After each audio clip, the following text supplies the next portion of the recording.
കേരളത്തെ സംബന്ധിച്ചിടത്തോളം ടൂറിസം കേരളത്തിന് ഏറ്റവും പ്രധാനപ്പെട്ട ഒരു മേഖലയാണ്. കേരളത്തിൻ്റെ ടൂറിസം മേഖലയെ സംബന്ധിച്ചിടത്തോളം KTM വളരെ പ്രധാനപ്പെട്ട ഒരു ഇവൻ്റാണ്. അത് ഇവിടെ president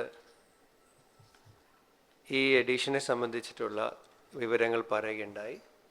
13ാമത് Kerala travel mart September 24 മുതൽ 27 വരെ കൊച്ചിയിൽ നടത്താൻ തീരുമാനിച്ച വിവരം നിങ്ങളെ അറിയിക്കുന്നു.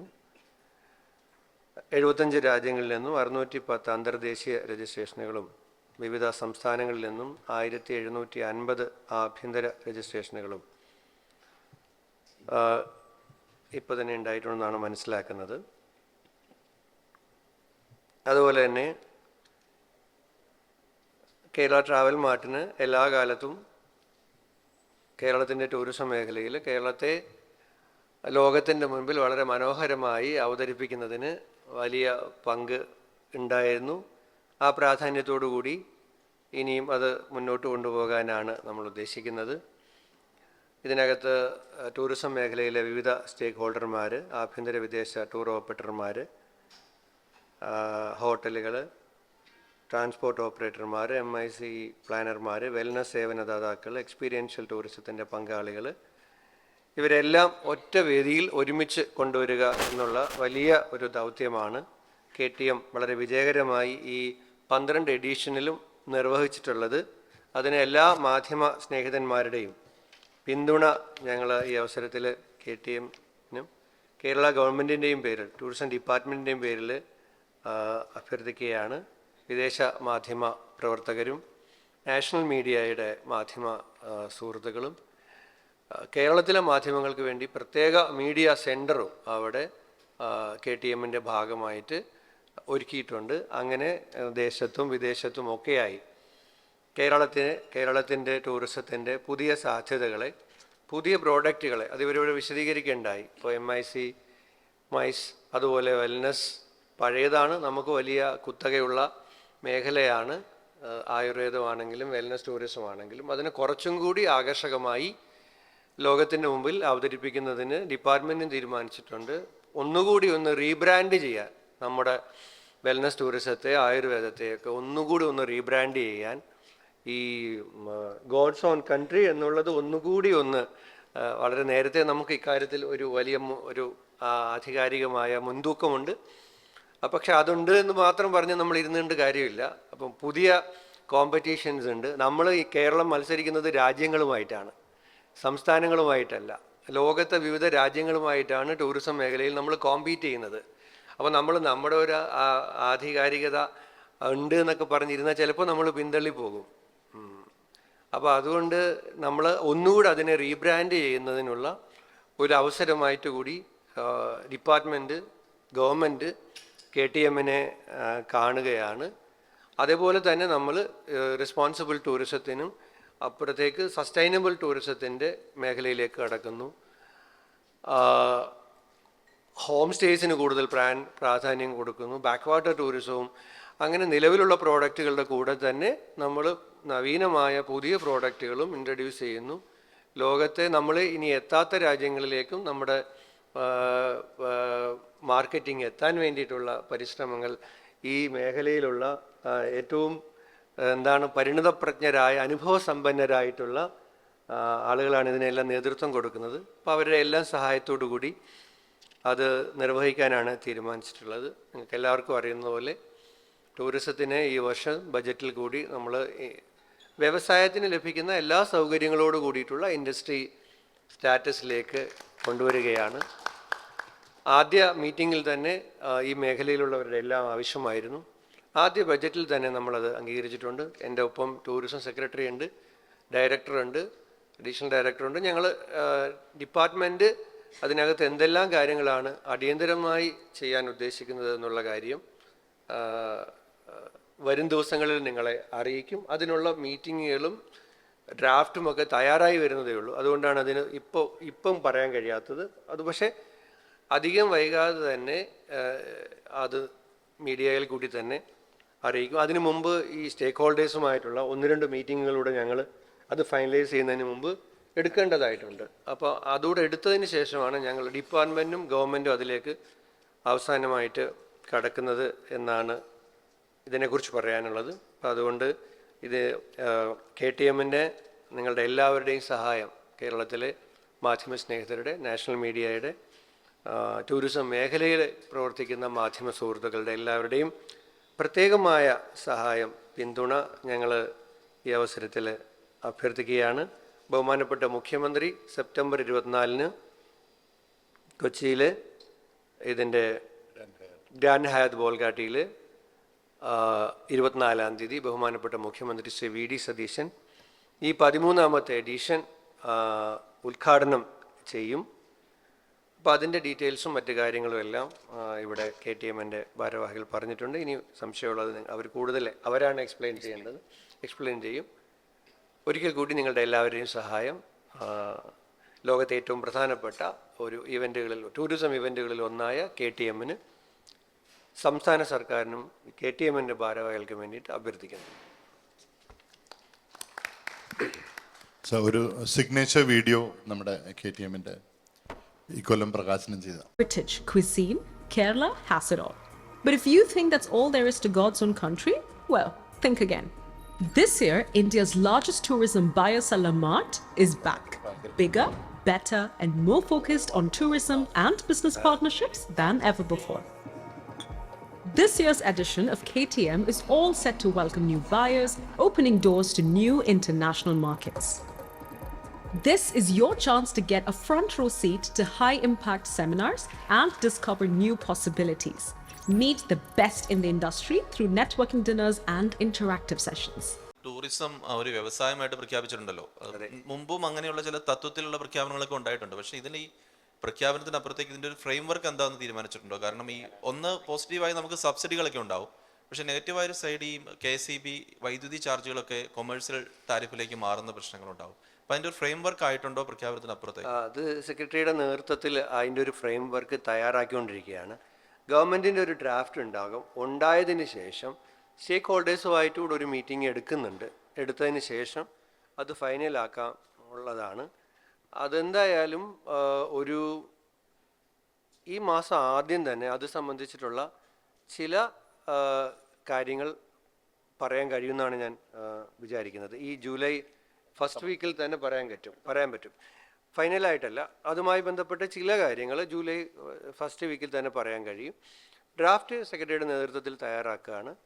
അതിനുശേഷം പറയും. ഇപ്പം ജോജി പറഞ്ഞ പോലത്തെ ചില കാര്യങ്ങളെല്ലാം അതിൽ ഉൾക്കൊള്ളാൻ നമ്മൾ ആഗ്രഹിക്കുന്നുണ്ട്. അനൗൺസ്മെൻറ്റിൻ്റെ കൂടെ തന്നെ CM പറഞ്ഞിട്ടുണ്ട്, വ്യവസായത്തിന് കിട്ടുന്ന സൗകര്യങ്ങൾ ടൂറിസം മേഖലയിലെ ഇൻവെസ്റ്റേഴ്സിന് ലഭിക്കാനുള്ള ഒരു നയം ഉണ്ട് എന്ന കാര്യം പറഞ്ഞിട്ടുണ്ട്. അത് ചുവട് പിടിച്ചിട്ടായിരിക്കും നമ്മളിത് ഉണ്ടാക്കുന്നത്. ഇതിൽ ബാംഗ്ലൂർ BIC ആണെങ്കിൽ അവിടുത്തെ ഇന്ത്യൻ മെഷീനറി ടൂൾസ് അസോസിയേഷനാണ് അത്തരത്തിലൊരു പ്രോജക്റ്റ് കൊണ്ടുവന്നത്. ഇപ്പോൾ കൊഡീസിയ കോയമ്പത്തൂർ വലിയൊരു കൺസെൻറ്ററാണ്, അതൊരു സ്മാൾ സ്കെയിൽ അസോസിയേഷനാണ്. അത്തരത്തിൽ കേരള ട്രാവൽ മാർട്ടിലൂടെ നമുക്ക് ഒരു കൺവെൻഷൻ സെൻറ്റർ, ഒരു പെർമനൻ്റ് ഒരു കൺവെൻഷൻ സെൻറ്ററിൽ ചെയ്യാൻ ഉള്ള പ്ലാനുണ്ടോ? അതുപോലെ ഗവൺമെൻറ് അത്തരത്തിൽ വരുന്ന വർഷങ്ങളിൽ ലാർജ് സ്കെയിൽ കൺവെൻഷൻ സെൻറ്റേഴ്സ് പരമാവധി കൊണ്ടുവരാനുള്ള എന്തെങ്കിലും പദ്ധതി പ്ലാൻ ചെയ്യുന്നുണ്ടോ? തീർച്ചയായും അത് വളരെ പ്രധാനപ്പെട്ട കാര്യമാണ്. മൈസ് ടൂറിസത്തിന് ഇപ്പം മൈസ് ടൂറിസം കഴിഞ്ഞ ഒരു വർഷം മുമ്പ് തന്നെ ഇവിടെ നടത്തിയ ഈ ഡെസ്റ്റിനേഷൻ മൈസ് കോൺക്ലേവ് തന്നെ പ്രത്യേകം നടത്തിയിരുന്നു, ഒരു സ്പെഷ്യൽ എഡീഷനായിട്ട്. അത് ഇനിയും വിപുലമായി നടത്താൻ നമ്മൾ ആഗ്രഹിക്കുകയാണ്, സെപ്പറേറ്റ് ആയിട്ട് തന്നെ. കാരണം അത് വലിയൊരു ഏരിയയാണ്. അതിന് പറഞ്ഞ പ്രധാനപ്പെട്ട പ്രശ്നം ഇതാണ്, ഒരു വലിയ വെന്യൂ വേണമെന്നുള്ളത് ഗവൺമെൻറ്റിൻ്റെ ആലോചനയിലുണ്ട്. എയർപോർട്ടുകളുമായി ബന്ധപ്പെട്ട് തന്നെ അത് ചെയ്യുന്നതിനെ കുറിച്ചിട്ടാണ് ആലോചിക്കുന്നത്. നമുക്ക് ഇപ്പോൾ നെടുമ്പാശ്ശേരിയിലടക്കം അതിനകത്ത് ഇനി ഉപയോഗിക്കപ്പെടാത്ത ഭൂമിയിൽ അതിനുള്ള സൗകര്യങ്ങൾ ഉണ്ടാക്കാൻ കഴിയുമോ എന്നുള്ള കാര്യം പരിശോധനയിലാണ്. എയർപോർട്ടിൻ്റെ അടുത്താണെങ്കിൽ കുറച്ചുകൂടി അതിന് സൗകര്യം ഉണ്ടാകും എന്നുള്ള ഒരു ആലോചനയുടെ അടിസ്ഥാനത്തിലാണ്, ഡിസ്കഷനാണ്, നമുക്ക് പറയാം. ആലോചനയിലുണ്ട് ഇത് നിർബന്ധമായിട്ട്. മിനിസ്റ്റർ, ഇനിയും എക്സ്പ്ലോർ ചെയ്യപ്പെടാത്ത ഒരുപാട് ടൂറിസം ഡെസ്റ്റിനേഷൻസ് നല്ല സ്ഥലങ്ങൾ കേരളത്തിലുണ്ട്. അത്തരം സ്ഥലങ്ങൾ ആളുകൾക്ക് അനുഭവഭേദ്യമാക്കുന്നതിനുള്ള എന്തെങ്കിലും പദ്ധതികൾ ഇപ്പോൾ മനസ്സിലുണ്ടോ? ഉണ്ട്. അതായത് പറഞ്ഞില്ലേ, ഇവിടെ ഇരിക്കുന്നവർക്കെല്ലാം ഞാനാണ് ഇതിനകത്ത് ടൂറിസത്തിലെ പുതിയ ആൾ, ഇവരെല്ലാം പഴയ ആളുകളാണ്. സെക്രട്ടറിയും പഴയ സെക്രട്ടറി അനുഭവമുണ്ട്. എന്നാലും ഞാനൊരു പുതിയ ആളാണെങ്കിലും ഒരു മാസം കൊണ്ട് മനസ്സിലാക്കിയ ഒരു കാര്യം, ഇപ്പോൾ ആളുകൾ സ്ഥലം കാണാനായി വരുന്ന ടൂറിസ്റ്റുകൾ അല്ല, എക്സ്പീരിയൻഷ്യൽ ടൂറിസത്തിൻ്റെ ഒരു കാലമാണ്. യഥാർത്ഥത്തിൽ കേരളത്തിൽ അതിനുള്ള സ്ഥലങ്ങൾ, അതിനുള്ള സാധ്യതകൾ ഇനിയും എക്സ്പ്ലോർ ചെയ്യാത്ത ഇപ്പോൾ പറഞ്ഞ ഏരിയകൾ ഒരുപാടുണ്ട്. തീർച്ചയായും അതിനൊരു ഫോക്കസ് ഉണ്ടാകും. ഇപ്പം ഇപ്പോൾ സെക്രട്ടറി ഇപ്പോൾ എന്നോട് പറയായിരുന്നു, ഞാനത് KTMൽ തന്നെ നമ്മളൊരു സ്ഥലത്ത് നമ്മുടെ കേരള കലകൾ വരുന്ന ടൂറിസ്റ്റുകൾക്ക് അവർ അത് അനുഭവിക്കാൻ, ആസ്വദിക്കാൻ എന്നുള്ളതല്ല, അനുഭവിക്കാനുള്ള ഒരു പ്രത്യേക ഇടം ഒരുക്കും. കാരണം അത്രയും വൈവിധ്യമായ സമ്പന്നമായ ഒരു കലാപാരമ്പര്യം നമുക്കുണ്ട്. അപ്പോൾ അതെല്ലാം അവർക്ക് അനുഭവിക്കാൻ കഴിയും. ടൂറിസം തന്നെ നമ്മൾ ആലോചിക്കുന്നത്, ടൂറിസത്തിൻ്റെ കേരളത്തിലെ ഒരു വർഷത്തെ വാർഷിക കലണ്ടർ തയ്യാറാക്കുമ്പോൾ അതിനകത്ത് ഇപ്പോൾ കണ്ണൂർ ഈ ഒക്ടോബർ, നവംബർ, ഡിസംബറിലാണ് തെയ്യം, 3 മാസമുണ്ട്. അപ്പം നമ്മൾ ടൂറിസം കലണ്ടറിൽ നിങ്ങൾ ഒക്ടോബറിൽ കേരളത്തിൽ വരുന്നു, നിങ്ങൾക്ക് തെയ്യം അനുഭവിക്കാം. നിങ്ങൾ നീലമ്പേരൂർ പടയണിയുണ്ട്, കടമ്മനിട്ട പടയണിയുണ്ട്, എലന്തൂർ പടയണിയുണ്ട്, അത് ഓരോ മാസങ്ങളിലാണ്. നിങ്ങൾ ഈ മാസങ്ങളിൽ വരികയാണെങ്കിൽ അത് അനുഭവിക്കാം. നിങ്ങൾ തന്നെ ശ്രദ്ധിച്ചിട്ടുണ്ടാകും, നമ്മളിപ്പോൾ കഴിഞ്ഞ ദിവസങ്ങളിൽ നമ്മൾ തന്നെ നമ്മുടെ സോഷ്യൽ മീഡിയ പ്രൊമോഷനിൽ വള്ളസദ്യയെക്കുറിച്ചാണ് പറഞ്ഞത്. കാരണം നിങ്ങൾക്ക് ഇങ്ങനെ പാട്ട് പാടി വിഭവം ചോദിച്ചാൽ ആ പാടുന്ന പാട്ടിനനുസരിച്ചുള്ള വിഭവം കൊണ്ട് കൊടുക്കുന്ന 63 ഇനമുള്ള വള്ളസദ്യ ലോകത്ത് എവിടെ പോയാൽ നിങ്ങൾക്ക് അനുഭവിക്കാൻ കഴിയും. അപ്പോൾ വള്ളസദ്യ നിങ്ങൾ ഈ ദിവസങ്ങളിൽ 19-ാം തീയതി മുതൽ ആറന്മുളയിൽ വള്ളസദ്യ തുടങ്ങണം. 1 മാസമുണ്ട്. ഈ 1 മാസത്തിനിടയിൽ കേരളത്തിൽ വരുന്ന ഒരാൾക്ക് വള്ളസദ്യ കാണാൻ പറ്റും. അപ്പോൾ ഇത് ഞാൻ പറഞ്ഞത് ഉദാഹരണം 2-3 കാര്യം പറഞ്ഞെന്ന് മാത്രമേ ഉള്ളൂ. അപ്പം നമ്മുടെ ഒരു വർഷത്തെ ടൂറിസത്തിൻ്റെ വാർഷിക കലണ്ടറിൽ തന്നെ ഇതുണ്ടാകും. ഈ വർഷത്തെ തിരുവനന്തപുരത്തെ ഓണാഘോഷം മുതൽ ആ മാറ്റം നമ്മൾ വരുത്താൻ വേണ്ടിയിട്ട് ചെറിയ പരിശ്രമം നടത്തുകയാണ്. നേരത്തെ ടൂറിസം വീക്കായിരുന്നു, പിന്നെ ഓണം വീക്കായിരുന്നു. വീണ്ടും നമ്മൾ ഓണവും ടൂറിസവും കളയാതെ ഓണം ടൂറിസം വീക്ക് ആക്കുക എന്നുള്ള കാര്യം ഞാൻ നിങ്ങളെ ഈ അവസരത്തിൽ സന്തോഷപൂർവ്വം അറിയിക്കുകയാണ്. ഓണം ടൂറിസം വീക്ക് സെലിബ്രേഷൻ ആയിരിക്കും ഉണ്ടാവുക. അപ്പോൾ ആ ചേഞ്ച് ഈ ഓണം വാരാഘോഷം മുതൽ തന്നെ തുടങ്ങാൻ നമ്മൾ ആഗ്രഹിക്കുകയാണ്. കാരണം നമുക്ക് കോമ്പറ്റീഷൻ ഇല്ലാത്ത മേഖലകളാണ് ഇതൊക്കെ. നമ്മുടെ വള്ളസദ്യയാണെങ്കിലും, നമ്മുടെ പള്ളിയോടങ്ങളാണെങ്കിലും, നമ്മുടെ ചുണ്ടൻ വള്ളങ്ങളാണെങ്കിലും അതിനൊന്നും ലോകത്ത് ആ നിലയിൽ ഒരു മത്സരമൊന്നുമില്ല. അപ്പം നമുക്ക് കോമ്പറ്റീഷൻ ഇല്ലാത്ത സ്ഥലങ്ങളെ മാക്സിമം നമ്മൾ പൊട്ടിക്കുക, നമുക്ക് പരമാവധി ആളുകളെ എവിടേക്ക് ആകർഷിക്കുക എന്നുള്ളതാണ് നമ്മുടെ ഒരു. മിസ്റ്റർ, വേറൊരു കാര്യം, ഇപ്പോൾ ഈ ബജറ്റിൽ ബ്രാൻഡ് കേരളം എന്ന് പറഞ്ഞിട്ടൊരു ഇത് വന്നിട്ടുണ്ട്, ഒരു പ്രഖ്യാപനം വന്നിട്ടുണ്ട് കേരളത്തിലെ. അതിൽ പറയുന്നത് ഈ സ്പൈസസ് പോലെയുള്ള സാധനങ്ങൾ ബ്രാൻഡ് ചെയ്യുന്ന രീതിയിലാണ്. പക്ഷേ ഈ നമ്മുടെ ടൂറിസം, നമ്മളിപ്പോൾ ഏത് വിദേശ രാജ്യത്ത് പോയാലും അവരുടെ ഒരു എത്നിക്കായ ഒരു സംഗതി, ഒരു സുവനീറോ അല്ലെങ്കിൽ അതുണ്ടാവും. പക്ഷേ കേരളത്തിൽ വരുമ്പോൾ നമുക്ക് ഒരു ആറന്മുള കണ്ണാടിക്ക് അപ്പുറത്തേക്ക് നമുക്ക് പറയാവുന്ന ഒരു സാധനമില്ല. അപ്പോൾ ഈ ബ്രാൻഡ് കേരളം എന്നുള്ള അതിൻ്റെ അണ്ടറിൽ നമുക്ക് അത്തരം എത്നിക് ഫുഡ് ആയിക്കോട്ടെ അല്ലെങ്കിൽ ഈ ഹാൻഡിക്രാഫ്റ്റ്സ് ആയിക്കോട്ടെ, അങ്ങനെ ഒരു സംഗതി ആലോചിക്കുന്നുണ്ടോ? തീർച്ചയായും ആലോചിക്കാം. അത് ചെയ്യാവുന്നതാണ്. നമുക്ക് അങ്ങനെയുള്ള ഒത്തിരി ഉണ്ട് അങ്ങനെ കാണിക്കാൻ പറ്റുന്നത്. ആറന്മുള കണ്ണാടി, ഓക്കെ, ആറന്മുള കണ്ണാടിക്ക് ഈ ബജറ്റിൽ നമ്മൾ പ്രത്യേകമായിട്ട് കൊടുത്തിട്ടുണ്ട്. പക്ഷേ ആറന്മുള കണ്ണാടി പോലെ തന്നെ ഒരുപാട് വൈവിധ്യമായ കാണിക്കാവുന്ന കാര്യങ്ങളുണ്ട്.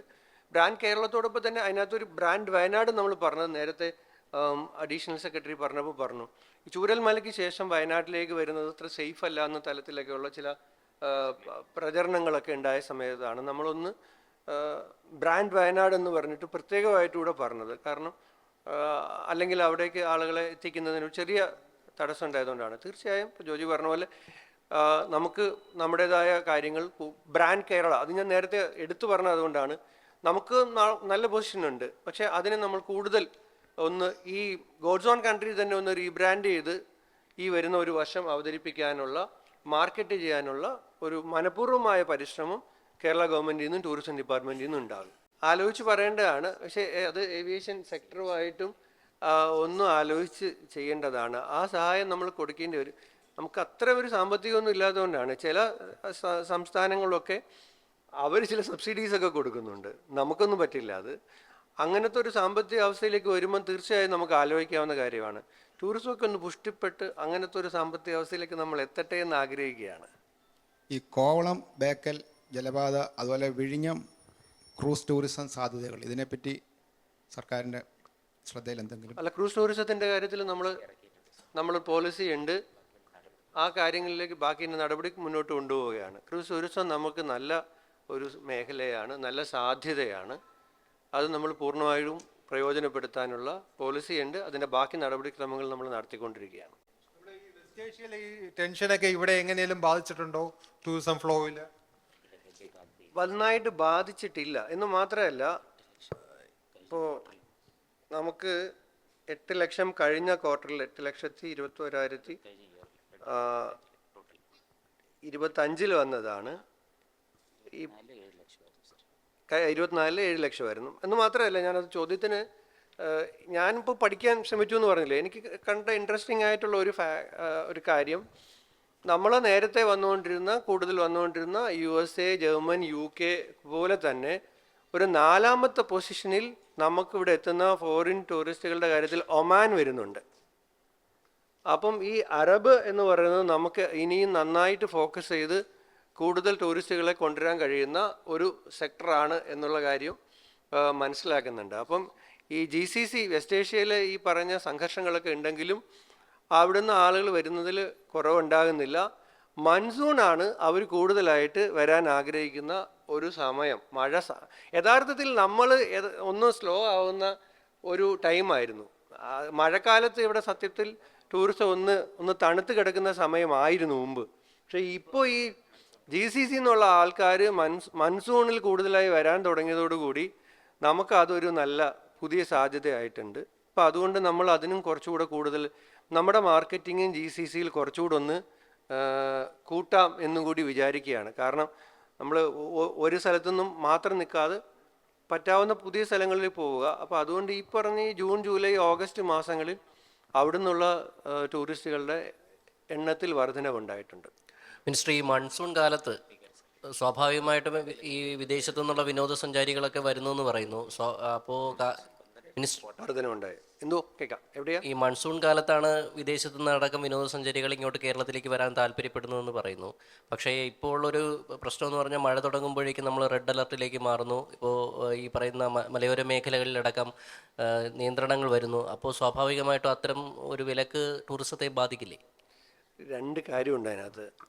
ഒന്നിപ്പം നമ്മൾ ഇപ്പോൾ ഈ മലയോര മേഖലയിലാണ് നമ്മുടെ ഈ സാഹസിക ടൂറിസം, എന്തായാലും പറയുന്നത് അഡ്വഞ്ചർ ടൂറിസം, അതിൻ്റെ കൂടുതൽ ആക്ടിവിറ്റീസ് നടക്കുന്നത് ഈ പറഞ്ഞ നമ്മുടെ മലയോര മേഖലയിലാണ്.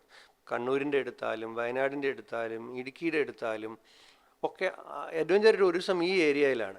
ഇപ്പം നമുക്കിപ്പോൾ ഒരു ഗവൺമെൻറ്റിന് ഈ പറഞ്ഞ പോലെ മഴ മുന്നറിയിപ്പെല്ലാം കൊടുത്ത് പിന്നെ ആ കാര്യങ്ങൾ ചെയ്യുന്ന സമയത്ത് നമ്മൾ അവിടെ ടൂറിസം അനുവദിക്കുകയും എന്തെങ്കിലും ഒരു അപകടം സംഭവിച്ചു പോവുകയും ചെയ്തു കഴിഞ്ഞാൽ സർക്കാർ റെസ്പോൺസിബിൾ ആകും.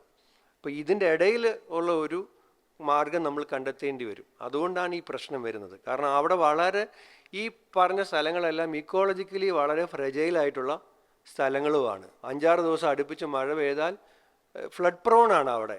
ആ സമയത്ത് നിങ്ങൾ എന്തിനാ അവിടെ ഈ പറഞ്ഞ ആക്ടിവിറ്റീസ് അനുവദിച്ചു എന്ന് ചോദ്യം വന്നാൽ നമ്മൾ ഉത്തരം പറയേണ്ടി വരും. എന്നാൽ ഈ പറഞ്ഞ ഇഷ്യൂ ഉണ്ട്, ആ സമയത്ത് എന്ത് കൊടുക്കാൻ പറ്റും? അതിൻ്റെ ഇടയിൽ വേണം നമുക്കൊരു കാര്യം നടത്തിക്കൊണ്ടു പോകാൻ.